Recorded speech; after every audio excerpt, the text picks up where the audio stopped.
সবাই যারা ভাবো যে বিদেশে প্রচুর টাকা আছে, বিদেশ বলতে আমাদের রাজ্যের বাইরে প্রচুর টাকা আছে, তারা ঠিকই ভাবো। হ্যাঁ, যে আমাদের রাজ্যের বাইরে প্রচুর টাকা তোমরা ইনকাম করতে পারবে, কিন্তু তোমাদেরকে ফার্স্ট অফ অল এটা ভাবতে লাগবে যে টাকা তো প্রচুর আছে, কিন্তু বিনা কষ্টে তো আর কেষ্ট মেলে না, তো ঠিক সেরকম ব্যাপারটা। এবার এখানে টাকা আছে বাট কষ্টও আছে। এবার কী লেভেলের কষ্ট আমি তোমাদেরকে সেটা দেখাচ্ছি একটু ব্যাক ক্যামেরা করে, ঠিক আছে? তো ভাই তোমরা এখানে এই যে ক্যানেলটা দেখতে পাচ্ছ, এই ক্যানেলটা না বিরাট বড়, ঠিক আছে, মানে বিরাটই বড়। এটা একটা নদীর সাথে মিলিত আছে, সেই নদীটা এখান থেকে অনেক দূর। আর নদীটার নাম আমি যদি মনে করতে পারি আমি লিখে দেবো, এখন মনে করতে পারছি না যদিও বা।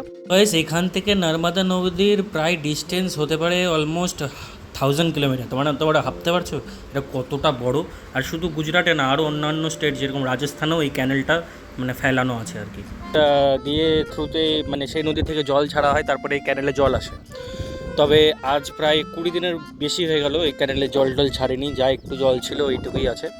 আর এখান দিয়ে প্রায় এখানে 1000, 2000, 3000, 4000 ঘর আছে, ঠিক আছে, প্রায় হাজার হাজার মানুষ আছে এইটুকু জায়গার মধ্যে। সব এখান থেকেই জল সাপ্লাই যায়। আর জল না থাকার কারণে সবাই এখানে স্নান করছে, সবাই এই জলেই চান করছে, বুঝতে পারছো?